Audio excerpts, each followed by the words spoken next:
Great. So it's 9:32. I'll call this meeting of the Air Quality Committee to order. General Statute 138A-15 mandates that the chair inquire as to whether any member knows of any known conflict of interest or appearance of conflict with respect to matters before the commission. If any member knows of a conflict of interest or appearance of a conflict, please so state at this time.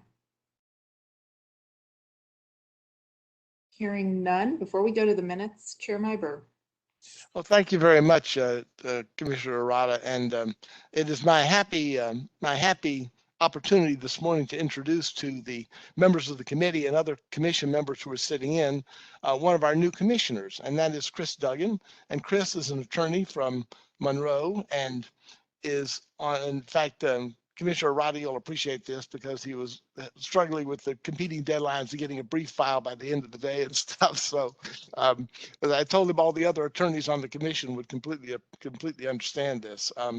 Among other things, Chris is a member of the Board of Trustees of South Piedmont Community College, and we had a lovely exchange of reminiscences on my part from my early childhood experiences at Wingate University. And turns out South Piedmont and Wingate University now, wasn't then, have a very strong relationship, and it's really a great model for how college education is evolving and becoming more accessible to many people. So quite apart from that, Chris, welcome. We're delighted to have you. I'm sorry we hadn't been able to figure out a way for you and Jenny Kelvington to officially get sworn in because of the paperwork stuff, but we're welcoming you to all these committee meetings and to the commission meeting tomorrow, and delighted to have you with us. So thank you very much. And I won't try to introduce all the members of the commission because that would take up all of Chair Arata's time, but I think you'll get to know them and discover that there is a common share of appreciation and respect and affection for the environment and public health of the state of North Carolina that you see among all commission members. And this is truly a labor of love for people, and it's a really good group. So with that, Chris, welcome and thank you.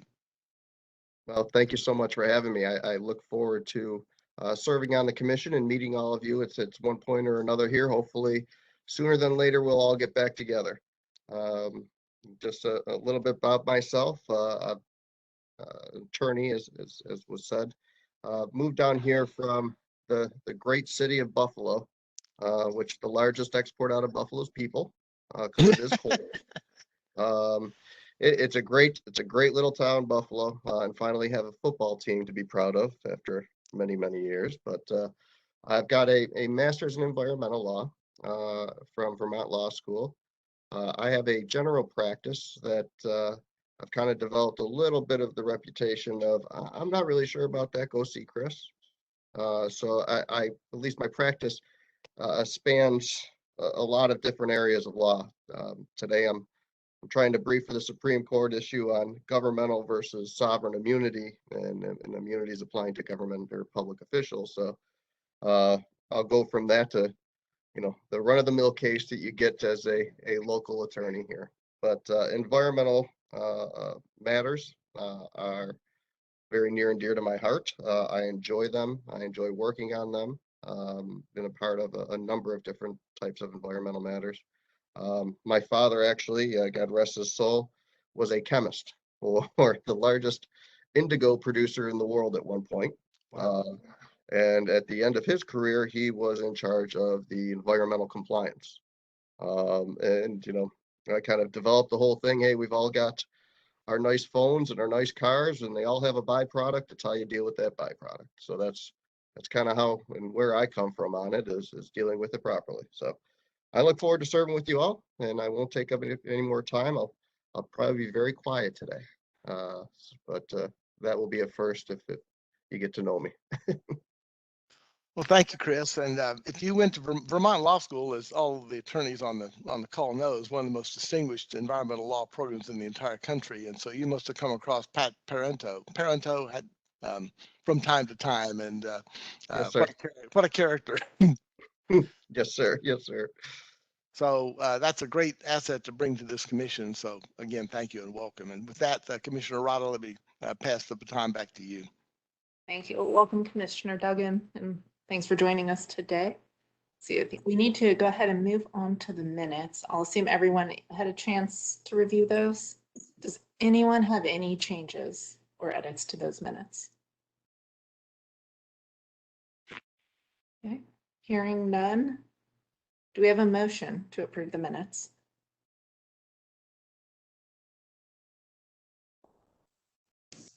Commissioner Arata, this is Commissioner Davis. I move the minutes be approved as documented. Thank you, Commissioner Davis. Do we have a second? This is Suzanne Lazorek. I'll second. Commissioner Lazorek, since we're meeting remotely, I think we need to do that roll call vote like we've done so many times before, so I'll just go down alphabetically. Commissioner Bailey, I approve. Commissioner Carter, Approve. Commissioner Davis, Approve.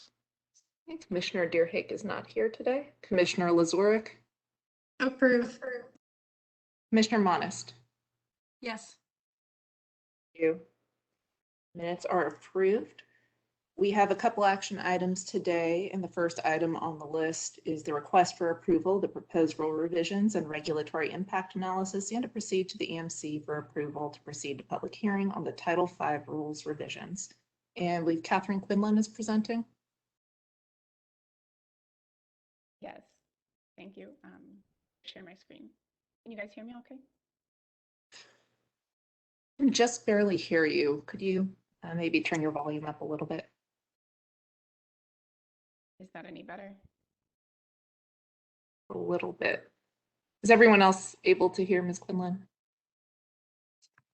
I could. It's a bit faint, so maybe the solution just to make sure to speak up and speak clearly.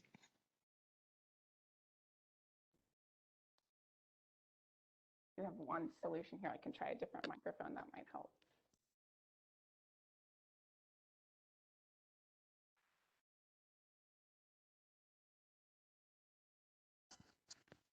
Okay, is that any better? That's much better, thank you. All right, great, no problem. All right, I will share my screen. I don't think, Rahat, can you give me the ability to share? Yeah, just 1 second.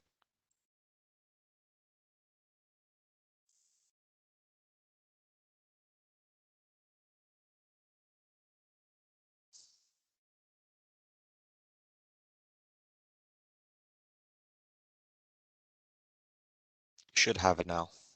Okay.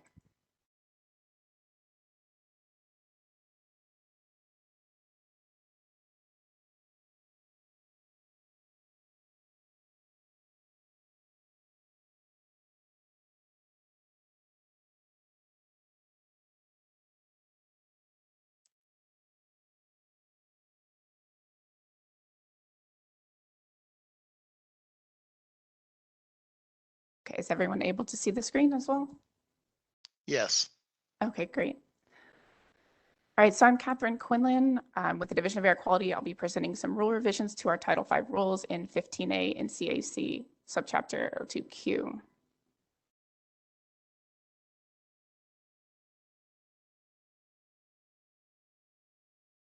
So just a little bit of background behind this rulemaking. In August 2001, EPA approved North Carolina's Title V operating permit program, and since then has conducted 3 program reviews in 2005, 2010, and 2014. The 4th program review was initiated in 2020, and as part of that, EPA reviewed our Title V rules and provided us with comments on those rules in February of this year.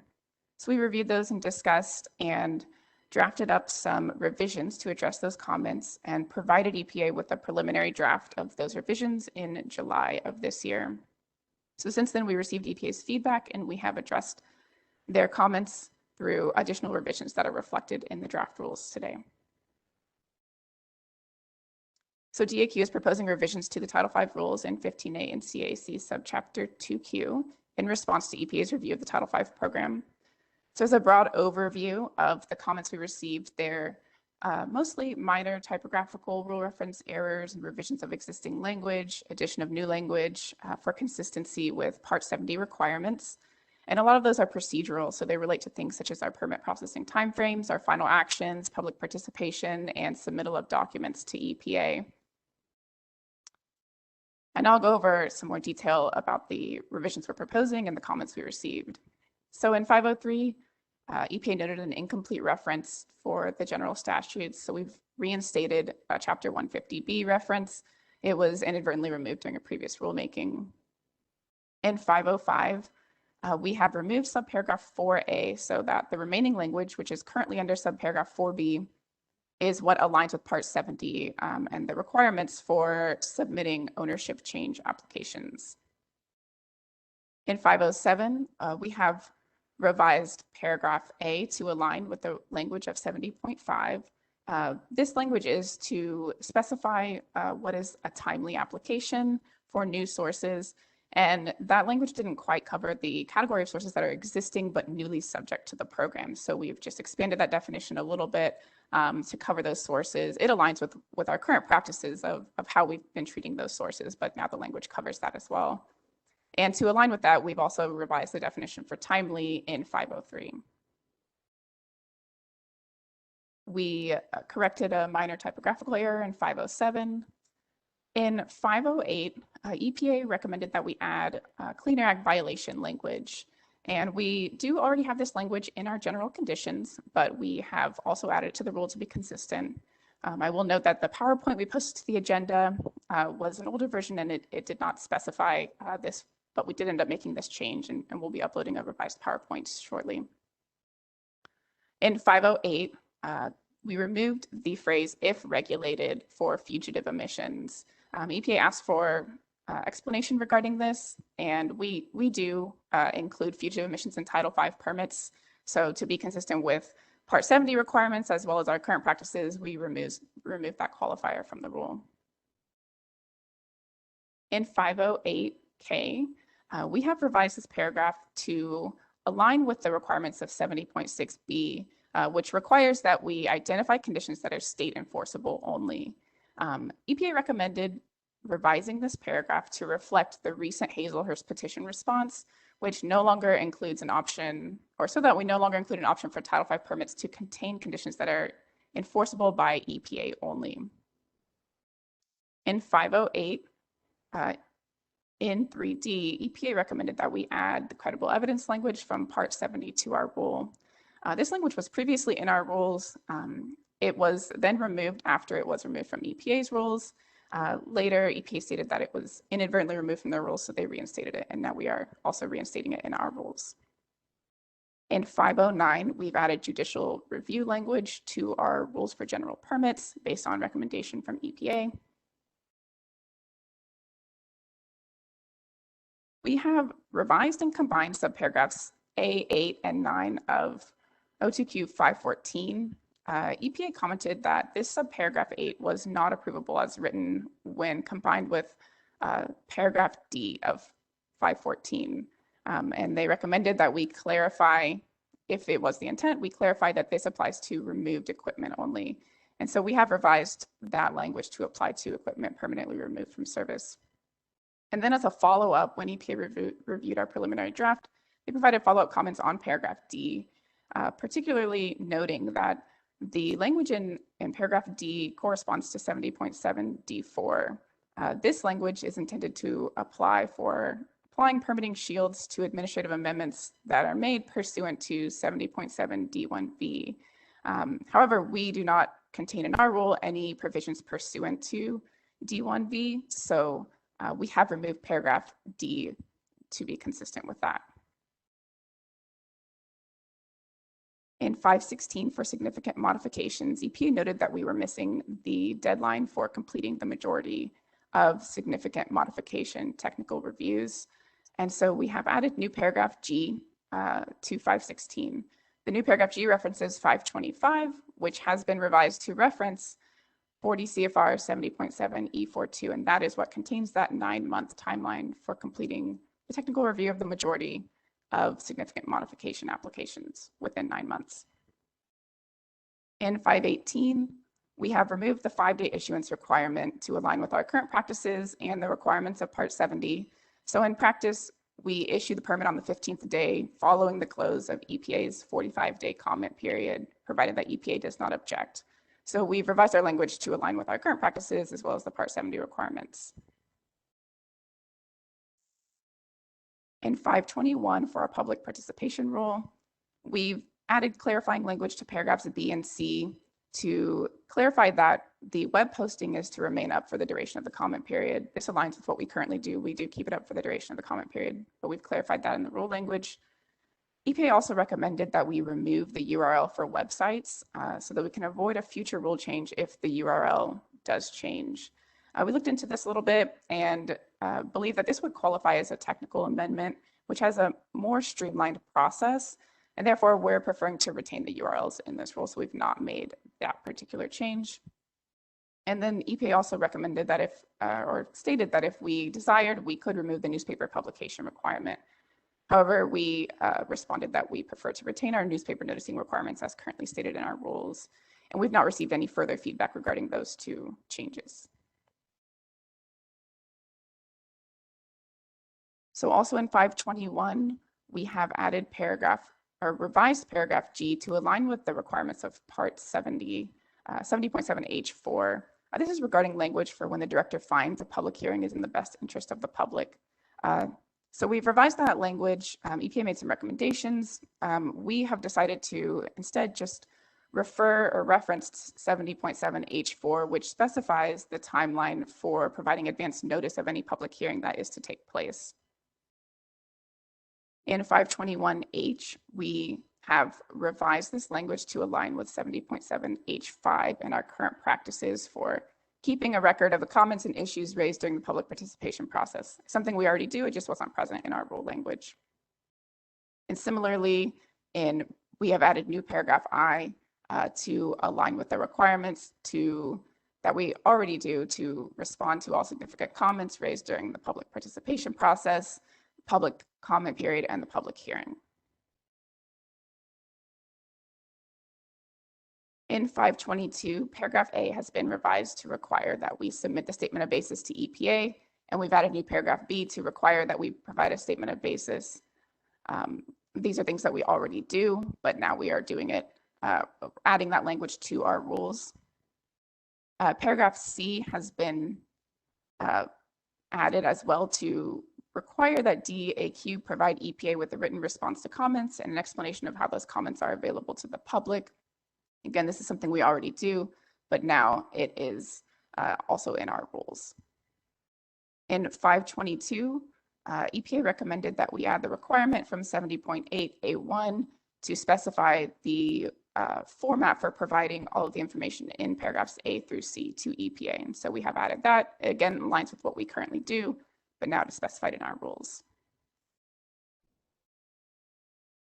In 525, new paragraph 6 has been added to include, new paragraph 6 has been added to 525 to reference 518. 518 has been revised to require final action within that 18-month time frame. EPA noted that we were missing that 18-month time frame for taking final action on permit applications. And then similarly, like we talked about a few slides ago, 525 has been revised to reference the 9-month time frame for completing the technical review of the majority of significant modifications, that timeline in 70.7E42. In 526, we just corrected a rule reference error that was noted.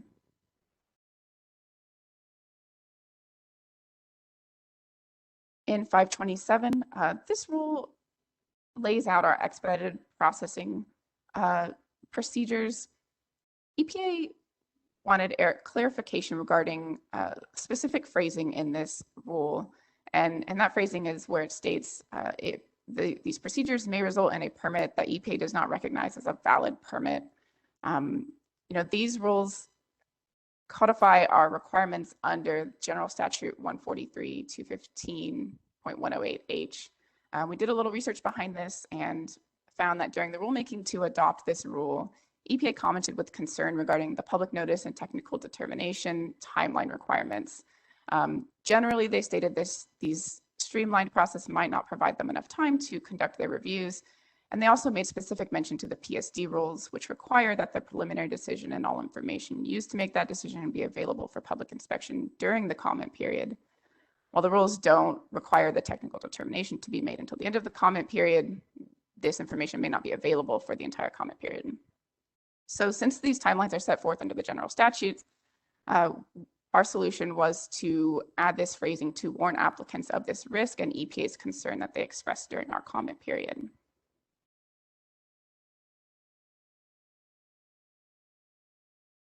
So we have also added a requirement to O2Q 522, and that is for the division to provide the statement of basis to EPA. Again, this is something we already do, but now we have added it to our rules.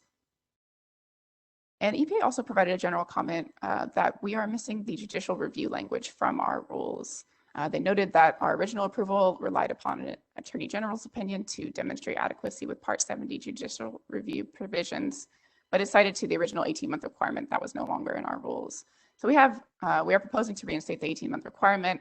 However, we have had discussions and plan to further address this through an updated Attorney General's opinion. So we've not made any, or not proposing any changes to the rules specific to this comment at this time. So I'll go over just a few more minor revisions that were noted as we carried through the previous revisions we already talked about. So we also revised the definition in O2Q 0103 for federally enforceable. This is to align with the requirements or the definition of this in 70.6B1 and the recent Hazelhurst petition response. We have also added a new definition for state enforceable only. It aligns with 70.6B2. This term is used multiple times throughout the rules, and we use it in our permits, so we felt it necessary to define the term in our rules. In 0504, we corrected references in paragraph A. We also removed paragraph C, and this is to clarify that the PSD and non-attainment application processing procedures apply regardless of whether a one-step or two-step application procedure is used. This aligns with federal requirements as well as our current practices and policies, so we've removed that paragraph in order to make that clear within our rules. Paragraph D was revised to align with the changes in 507A. This is the change regarding EPA's comment about making sure that we specify the application submittal date for existing sources that are newly subject to Title V. So we've carried through that change to this aspect of the rule as well. In 507A, we made a correction for rule cross-reference. We made some minor changes in 503, 514, and 0508 for capitalization, punctuation, list formatting, as well as 518 for APA language requirements. In O2Q 514, we have revised A5 and removed A6. This is to align with the revisions we spoke about earlier regarding state enforceable only conditions that we made in 508K. So we're carrying through that change to make sure we're consistent throughout the rest of our rules. In 525, we have added language to 2B to just clarify the type of information needed to complete the technical review of an application. Paragraphs 4 and 5 have been combined and revised to reference public participation requirements that we outlined in 521. Paragraph 6 has been revised to reference 522 notification procedures for EPA in affected states. And paragraph 7 has been removed. This aligns with the change we made in 0518B regarding the issuance timelines following EPA's 45-day review period. And paragraph A contained a redundant requirement that was already present in 518C. So we've removed that paragraph 8 from this rule and instead added a new paragraph 6 that simply references 518. So we reviewed all of these changes and determined that they're primarily administrative. They're updates to align the rules with Part 70 requirements or other federal requirements, our current practices and policies. So we don't expect any economic impact to the state or the division or to private entities. So we've described this in our draft regulatory impact analysis, and we've provided it to the Office of State Budget and Management for review and are working through that process to get that approved prior to the EMC. So here's an updated rulemaking timeline. We did present the concept in May. Now here we are in September with the draft rules. If we receive this approval, we expect to proceed to the EMC in November. This would have us requesting adoption by the EMC in either March or May of 2022.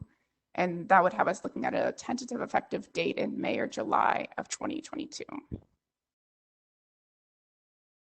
So with that, the director recommends that the committee approve the proposed rule amendments for presentation to the EMC for approval to proceed to public comment. And with that, we can take any questions. Thank you, Ms. Quinlan. Since I'm not able to see everyone at the same time, I'm just going to go alphabetically and ask if anyone has questions. So Commissioner Bailey. Yes, I had a question about the regulatory impact analysis and when that might be completed. So we have provided that to the Office of State Budget and Management. We received some feedback, and they have requested that we make some clarifications regarding the changes all being to align with the existing practices. So clarifications to the nature of the changes and just to make it clear that these are aligning with our current practices to ensure that no economic impact is expected. As well as some other formatting changes. So we're working through those, and we expect to provide a revised regulatory impact analysis shortly. So I think we should have it available pretty soon. I don't know that I have an exact timeline, but I would expect in the next coming weeks. Thank you. Commissioner Carter, any questions from you? Yes, I have a couple, and I guess they're in a sense interrelated. Back up a ways, and I didn't get the exact rule reference number. You mentioned that EPA had requested a change so that a permit condition that was EPA enforceable only would not be so designated. Was that, did I understand it correctly? EPA requested, so in our rules, we had provisions that allowed conditions to be designated as enforceable by the division only, EPA only, and they requested to reflect the recent Hazelhurst petition response, or noted that that response stated, conditions in Title V permits are not to be enforceable by EPA only; they're enforceable by EPA and citizens. And so that was the exact, nature of the comment. Our response was to include, or just align with the Part 70 requirements, which just require that we specify which conditions are state enforceable only. And so that's the change that we've carried out throughout the rules. Well, but it seems, well, I don't know that petition situation, but that seems to me to be a bit misleading, because that would imply then that this is, if there's no reference to EPA enforceability, that those provisions are also state enforceable. And it seems to me that's misleading at a minimum. I'm not sure the correction is really appropriate here. So the conditions in a state issued Title V permit would be enforceable either by the state only, if they're state only requirements, or enforceable by the EPA, the state, and citizens. Well, but you just stated there's a class that's enforceable by EPA and citizens only, and not state enforceable, correct? So the definition of federally enforceable only does reference, and that's part of why we defined it within 02Q0103. So it references the administrator, which is also defined in our rules, and can be the division acting on behalf of the administrator. So federally enforceable conditions would be enforceable by EPA, the state, and citizens, as defined within our revised rules. Well, I guess I'm still missing something, because you had described this as a situation where there were provisions that were EPA enforceable only. Forget the citizen part of this just for a moment. That, I believe, means that the state would not be able to enforce that particular provision, correct? This is Stan. Can I interject with a clarifying question, Charlie? I see if I understand your question correctly. And that is that I think the point here was that any condition that appears in a Title V permit is presumed to be both federally enforceable, state enforceable, and enforceable by citizen suits. But there's apparently there's a class of requirements that are only enforceable by the state because they don't derive from federal law. And so, as I understood the purpose of the revision, it was simply that any condition that is like that is solely a result of state law and has no sort of grounding in a particular federal requirement would be so labeled in the permit for clarity. But anything else in the permit that's not labeled is presumed to be enforceable by the federal government, states, and citizens. Is that Catherine, is that a correct reading? Yes, that is correct. Okay, Well, thank you. wait a minute. That's not consistent with what you stated earlier, though. Stan, no, I agree with your statement. Your statement is absolutely correct. There are state enforceable only. That's not my question.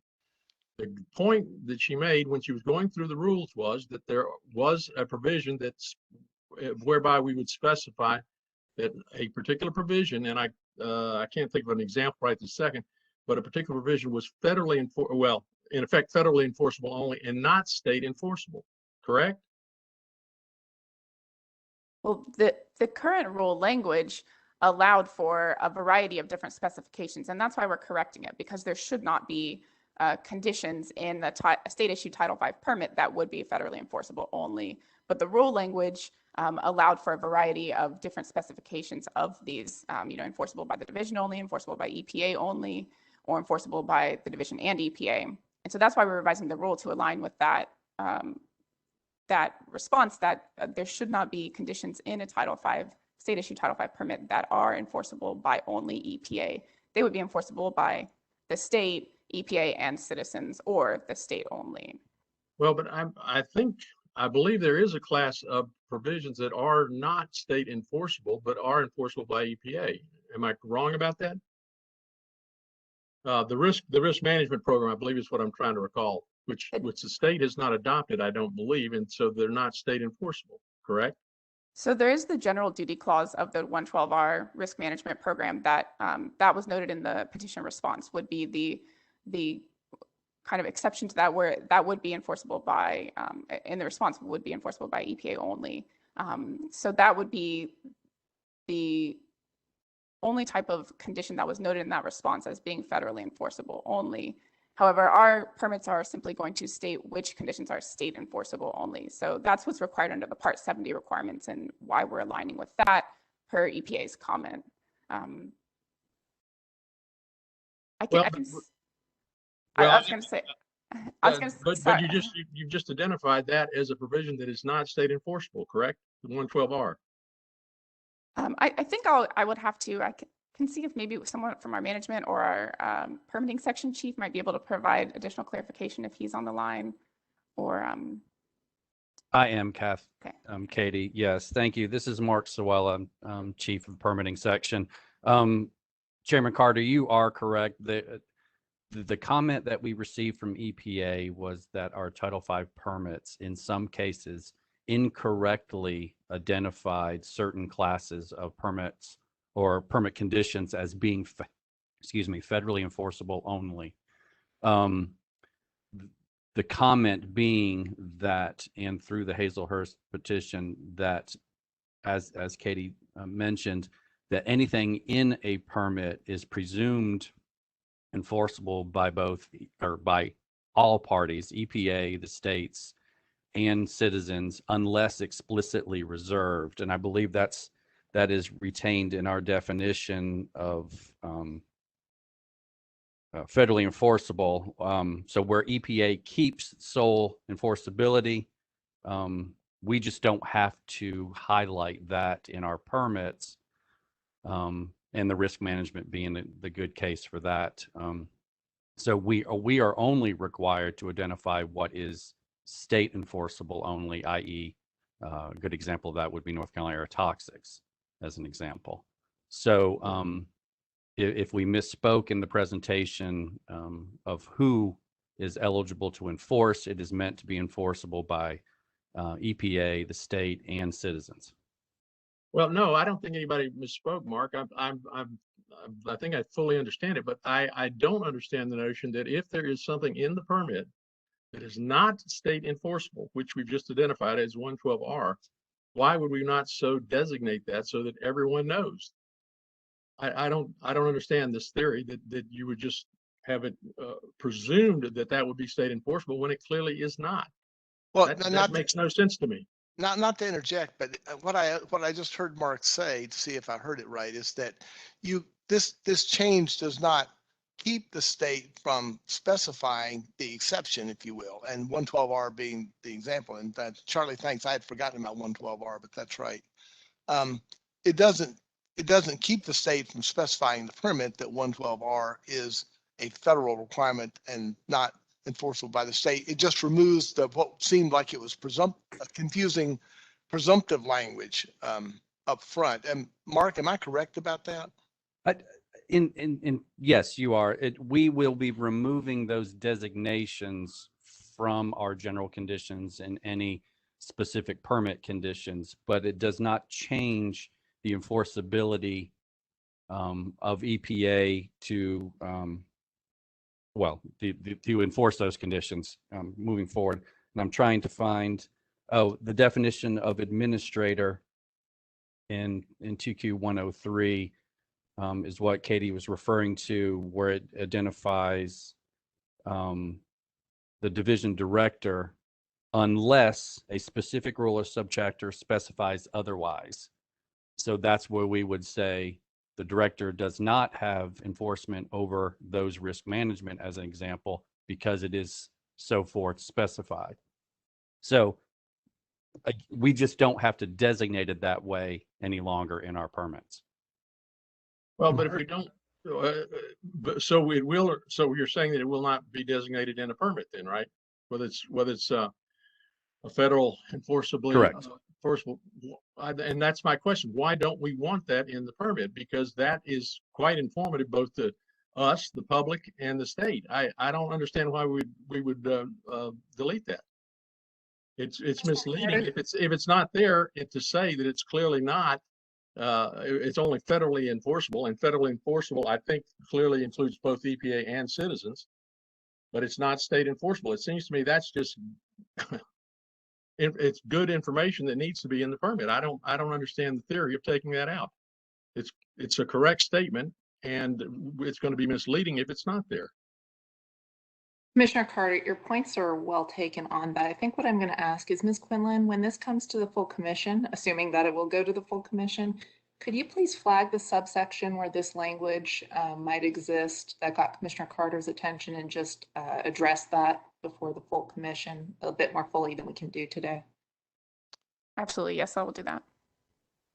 And also, I would suggest that Mark, you and Catherine might want to talk to Commissioner Carter offline to sort of see if, because I hear both of you expressing what seem to be valid points, and see if there's some way to clarify what exactly it is, and see if that can perhaps resolve any disagreement, either through a potential change of the version that would come to the commission, or to satisfy Commissioner Carter that his concern about making sure there's full awareness in the permit itself has been addressed. Understood. Thank you. That'd be fine. Thank you, Charlie. That's a good point. Commissioner Davis, do you have any questions? No, I don't. Thank you. Commissioner Lazoric, any questions? No questions. Or Monist? Yeah, thank you. I wanted to ask how these changes relate to the public participation plan and the limited English proficiency plan, which y'all finalized sometime last year, and ask why they aren't more tightly connected in these changes. I think I will have to defer that question to either Mark again, or if someone else from our management is available to take that question. Yeah, I have to back out as well. I'm not certain I understand the interaction as well. Well, Director Abrazinskis, I see your video on. Would you like to address that? We may have to follow up, Commissioner Monist, and I didn't catch the tail end of the question either. I apologize, but we'll be glad to follow up afterwards if you'd like. Yeah, no problem. It's just about my understanding, and I read through your public participation plan and limited English proficiency participation plan that you developed sometime last year. And I was wondering about the connection between these rules changes and those plans, and whether they might be more tightly linked or referenced in some way. And, you know, in general, any comments around the connection between these rules and ensuring public participation by frontline communities or environmental justice communities? Understand. Thank Allow me you. to restate more clearly.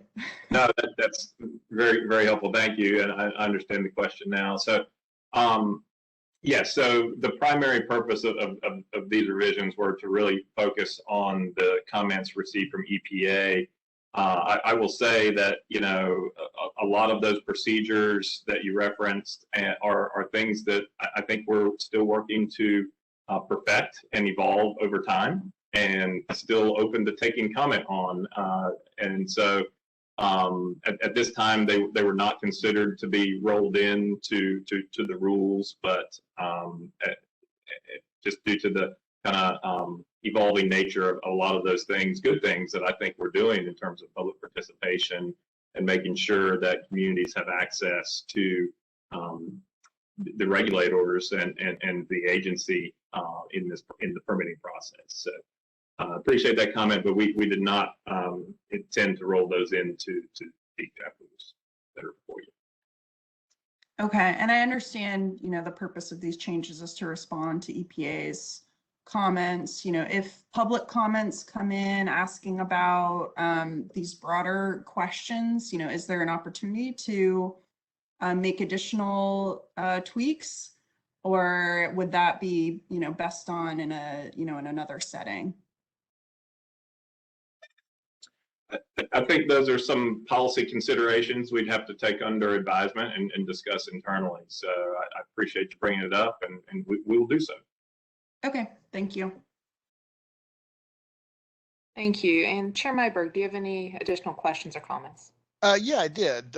First of all, I wanted to sort of echo something that Commissioner Mott has said, which is that that if, in fact, in the course, these rules would, presuming the commission votes to send these rules out to public comment, I would assume that in the response to public comment, one could take into consideration some of the kind of things that were raised by Commissioner Modest, even if they were not necessarily specific to the comments of EPA. Now, whether that's more a matter of something that is departmental procedure as opposed to something that's mandated in the Title V rules is kind of another question, and I would reserve that to discussion by the department. But the underlying concern about making sure you can get full public engagement is, I think, kind of important. And it came to my attention that there was a virtual hearing this week on a couple of methyl bromide fumigation permits. And this is a rule that, of course, is near and dear to the commission's heart, given how much time we spent on it. And to make sure, and the particular concern for those facilities is for folks right in the vicinity of where the facilities are. And to make sure that folks who lived around where these potentially permanent facilities would be really do get, you know, substantial or, you know, substantive notice of what's going on in their vicinity. And so that would be something I would hope that the department in its procedures at least would make sure to take care to attend to, and I'm sure you will. So that's not a question, that's just a comment. I also would just observe that when I looked at these rules, it kind of reminded me of what I did over the weekend in trying to clean out the garage. You find that you have a few cans of old paint that go back 20 years that need to be taken to our local household hazardous waste disposal site. And there's a lot of cobwebs and dust that need to be just swept out and cleaned out. And it seemed to me that's pretty much what's going on here. And did seem to, the fact that there were a number of these cobwebs did seem to merit the value of doing a 5-year program review. But between OSBM and EPA and the review by this committee, it sounds like there's been a pretty thorough housekeeping examination. So I want to commend you for following through on that and express my appreciation for it. This is the Title V, as most of the commissioners know, is intended to not impose by itself new substantive requirements. It simply is a keeping in one place a record of all the requirements that apply to a given facility. But even in doing that, there's a lot of procedural stuff that has to be tended to, and appreciate the diligence with which the division has done that. So thank you. Thank you for that comment. In the interest of time, if I could ask Ms. Quinlan, could you go back one slide? If we have a motion on this proposal, this would be a great time to offer that motion.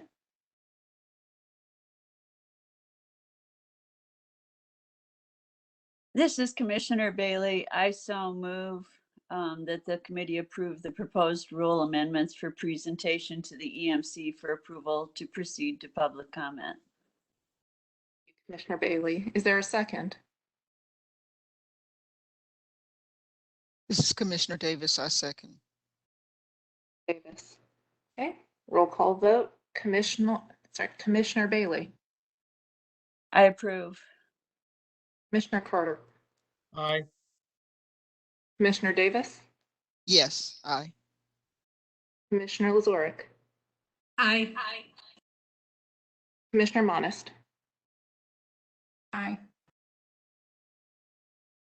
Thank you, Ms. Quinlan. I know that we're running a little bit behind schedule, so let's move on to the next item. That is the request for approval of proposed rule revision and to proceed to the EMC for approval of the sewage sludge incineration technical correction rules. And that, I believe, is Patrick Nolson presenting. Yes, good morning, Commissioners. Rahat, can you please put my presentation up? Yeah, just give me 1 second. I'm going to go through this quickly because I want to leave time for our wonderful air tool demonstration. See what we can, because it's a brand new tool and it's timely to present that.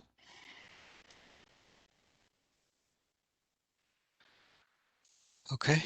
Okay, Rahat, next slide.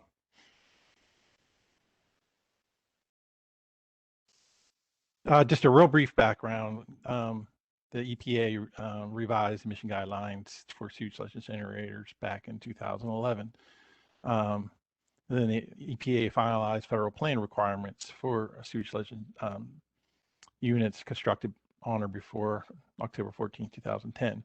So the EMC adopted the emission guidelines during the rule readoption process back in January of 2018. And those rules became effective March 1st, 2018. So we're in part of the process now where we're drafting a 111D state plan for sewage sludge incinerators. And we had sent our pre-hearing draft of that state plan to EPA for their review. And part of their comments, they noted incorrect cross-reference in our rule. Next slide, please. So this was the paragraph in F2, which it stated that it was referring to paragraph O of the rule. Well, during the public comment part phase, when we readopted the rule, we removed one paragraph, but the cross-references were not revised at the time that paragraph was removed. Next slide, please. So why, after EPA identified this cross-reference change, we went thoroughly through the rule and we found two more cross-reference changes that were not made. So we identified them in E15 and L3. Next slide, please. So these are the proposed revisions to the rules. As we discussed earlier, we're going to just revise to the correct cross-reference. And there's no regulatory impact analysis required for these corrections. Next slide, please. This is the General Statute 150B 21.5, which outlines what things can be changed without having gone through public notice in the rulemaking process. And in this one, we're relying on 3, which is the correct citation in the rule to another rule or law when the citation has become inaccurate since the rule was adopted because of the repeal or renumbering of a cited rule or law. Next slide, please. So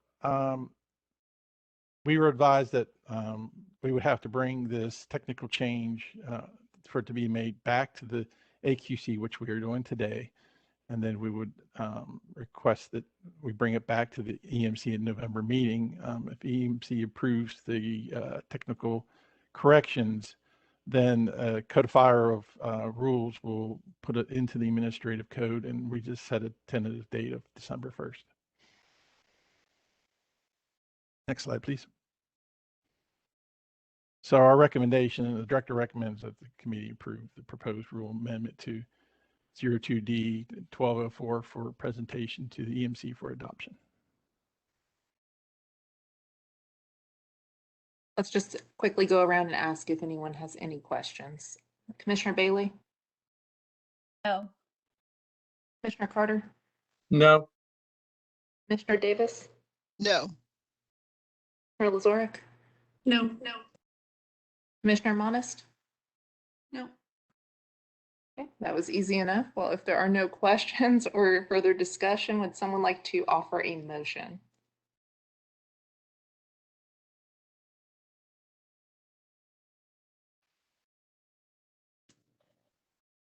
This is Commissioner Lazorick. I move that the committee committee approve the proposed rule amendment to 15 ANCAC 02D.1204 to present to the EMC for adoption. Thank you, Commissioner Lazorick. Is there a second? This is Commissioner Bailey. I second. Commissioner Bailey? Let's just go ahead and take a vote. Commissioner Bailey? Aye. Carter? Aye. Commissioner Davis? Aye. Commissioner Lazorick? Aye. Commissioner Monist? Aye. And I realize, I'm sorry, Chair Myberg, I skipped over you in the list. Did you have any comments or anything? Okay. So you're waving me off, so no. Okay. I had none. Okay, thank you. Sorry about that. We have one remaining item. It's an informational item. I believe Bradley McLam is going to present on the Ambient Information Reporter. And although we're running a little bit behind, just ask for the committee's patience and give Mr. McLam at least a few extra minutes to get through his presentation. Hey, yes. Good morning, everybody. Thank you for allowing me to be here. We're really excited to talk about our new tool. It's called the Ambient Information Reporter. So I've kind of modified my presentation to try to, narrow it down a little bit. I've got a few slides I was going to present, and then we'll do a quick demo of the tool. So let me go ahead and share my screen. Does that look good? Does everyone see the presentation? We can see it. Awesome. Okay, so yep. So we're going to talk about the Ambient Information Reporter. We're calling it the AIR tool. So we're really excited. This is part of a new partnership between the Division of Air Quality and the State Climate Office. It's going to enhance our ability to develop and host web-based products and also improve the communication of the relationship between air quality and meteorology. It's going to be available soon as part of a larger project that we're calling the Air Quality Portal, which is just going to be a website that's hosted by the State Climate Office that's going to host a number of web-based applications and tools, including the AIR tool that we've developed. A few of you may already be familiar with some of them. One is the ozone design value predictor that we developed previously. There's also a windrows tool that the Climate Office has, as well as our in-house air quality forecast model guidance. So what is the AIR tool? Quickly, it's an innovative map-centered interface that contains a wealth of both meteorological and air quality data. And we feel like the result of the tool is a tool that's powerful enough for us as professionals to look at and track air quality episodes and events. But our hope is it's also accessible enough that that folks from the general public can still use it to assess the air quality conditions and the ambient air quality, whether it's hot, if there's a heat wave, whatever the situation is outside. We hope that they can go to the tool and get a good sense of what it's like in their neck of the woods. So with that, really quickly, I'm going to transition over and we're going to look at the tool and do a live demo. And apologize, I know this, I feel a little rushed, but want to at least be able to show the tool and kind of step through it. So when you first come to the tool, front and center on the tool, of course, is the map. And by default, we're going to look at hourly ozone values during the ozone season. During the off season for ozone, we'll display particle pollution, PM 2.5 values, along with hourly air temperature. And folks can come over to the date time menu and they can go backwards in time. So you can see what happened previously.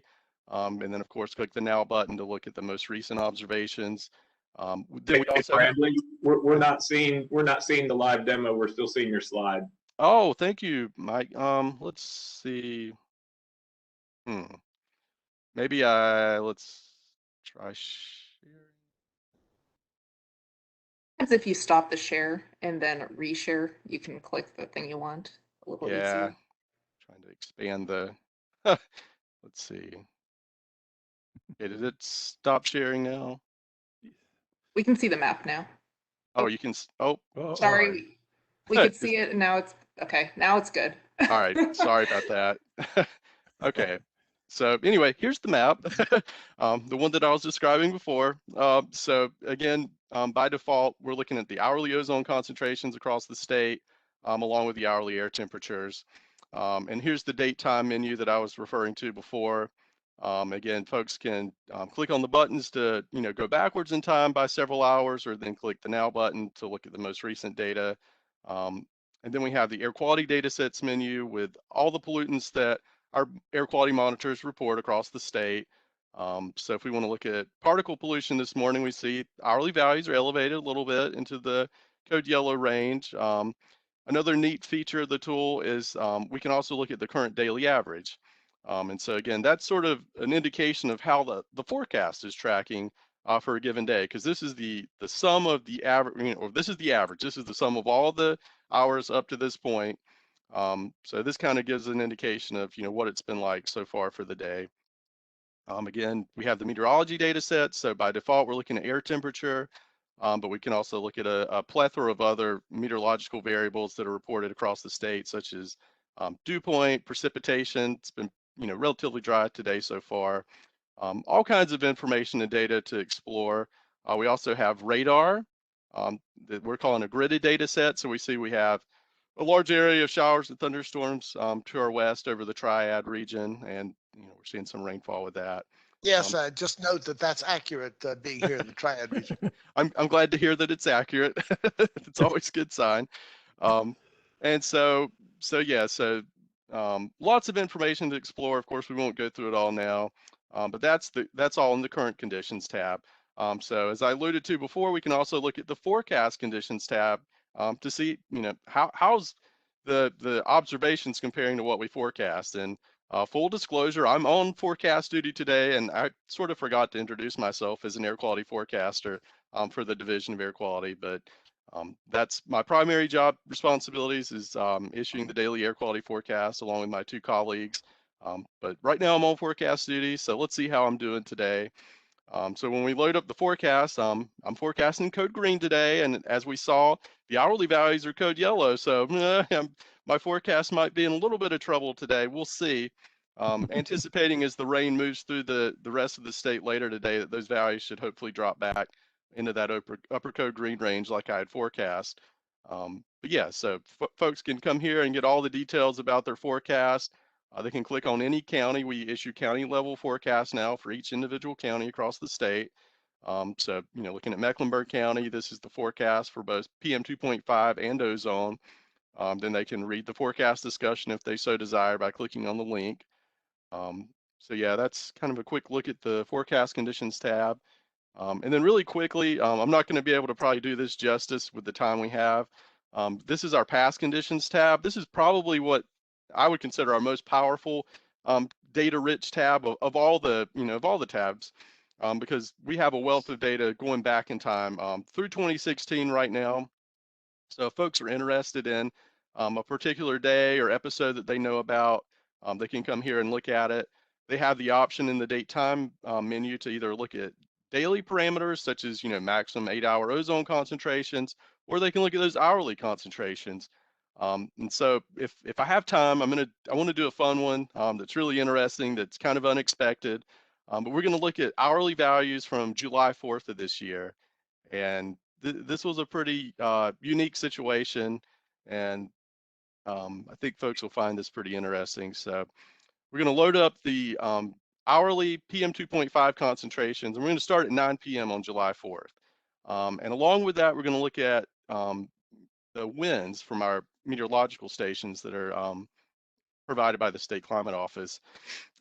So at 9 p.m. on July 4th, we're looking at, particle pollution levels that were slightly elevated into the low code yellow range, but not really too bad.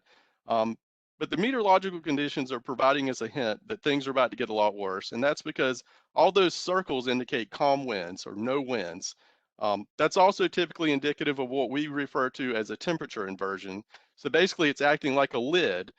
So all this fireworks smoke that's getting ready to go off is going to be trapped by this surface inversion. So it's going to be interesting to see what happens with the PM 2.5 values as we advance through time.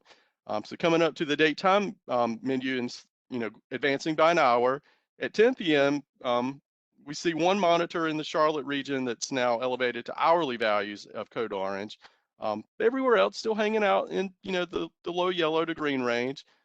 Then as we go to 11 p.m. as most of the fireworks are starting to end, now it's starting to look like a Christmas tree, but we're on the 4th of July. But we see a lot of code orange, a lot of code red, hourly values across Charlotte, the Triad, the Triangle. And again, it's all that fireworks smoke that's getting trapped and not being able to disperse or move around because there's no wind. And just an enormous amount of smoke being released all at one time in these larger metropolitan regions. So yeah, the particle pollution levels after the fireworks this year really took off. Then at midnight, we're seeing some incredibly high values, especially in Charlotte. We're seeing code purple hourly values, and then they actually got even higher at 1 a.m. So some other really cool features of the tool that we haven't talked about yet is you can click on a monitor and you can see all the pollutants at a given monitor, but you can also plot this data to see the trends. So if we plot the hourly PM 2.5 concentrations, I mean, it tells the entire story right here. As soon as the fireworks started after 9 p.m., the PM 2.5 concentrations skyrocketed into the code purple range, and they hung out there through the remainder of the overnight period, and then they gradually went down during the next day. But this really gives folks a visual representation of what their air quality was like after the 4th of July. It kind of shows what informs the daily average concentration, and when we have an exceedance, now folks can come here and track how it happened in more detail. So that's a really quick overview of the ambient information reporter. I'm going to go ahead and stop. I know we're over time, but thank you for letting me come in and share it, and love to hear any questions or comments. So thank you. Thank you, Mr. McLean. Thank you so much for keeping things moving along very efficiently. That was a great presentation. I'll just quickly ask if there are any questions. Commissioner Bailey. No questions, just that I was very impressed with this new tool for air quality. Thank you very much. Commissioner Carter. No questions. Commissioner Davis. No questions. Thank you. Commissioner Lazoric.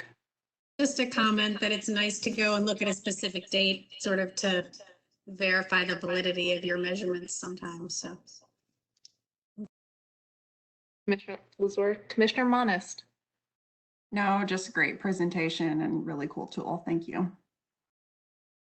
Chair Myberg. Quick question. Have you also seen in doing this the potential impact of transport from fires in the western United States during the month of July? Absolutely. And yeah, if I had more time, that was going to be the other one that I showed. But we do have over here in the right-hand side menu, this is something I forgot to touch on, and I apologize. But we have something called satellite detected features. And so you can actually display the fires and the smoke. And this is actually nationally. So if you zoom out, you can actually see, and this was on the 4th of July, but you can see even then there was some, region-wide, some large areas of smoke.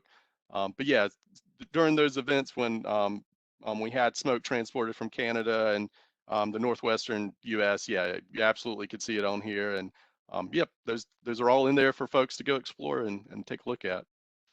Boy, data analysts and data aficionados are just going to have a field day. This is great. Thank you. I'm one of them.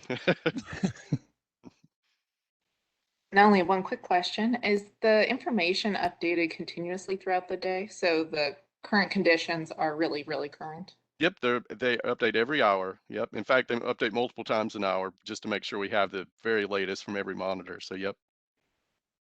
Well, thank you again for presenting. This is a really great tool. And just in case folks didn't notice, the hyperlink to this map is available in the agenda under this item. Thank you. Boy, Mr. McCoy. we've come a long way since high vol. So Charlie, you and I can laugh about that one.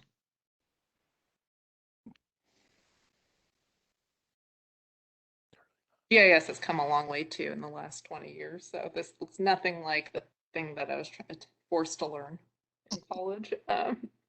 Thank you, Mr. McLam. Director Ambrosinskis, do you have any comments that you would like to give to the committee? Thank you, Madam Chair, and good morning, everyone.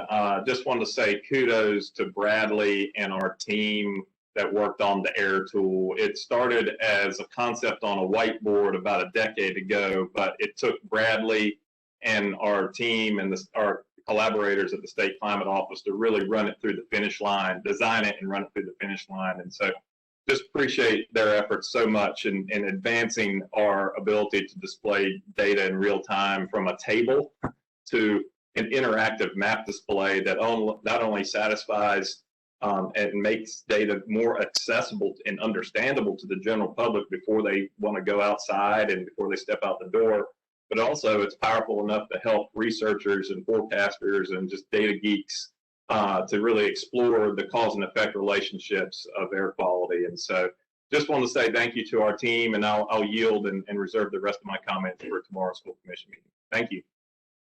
Great. Thank you, Director Ambrosinskis. And Chair Myberg, do you have any additional comments you'd like to share? I do not. Thank you very much.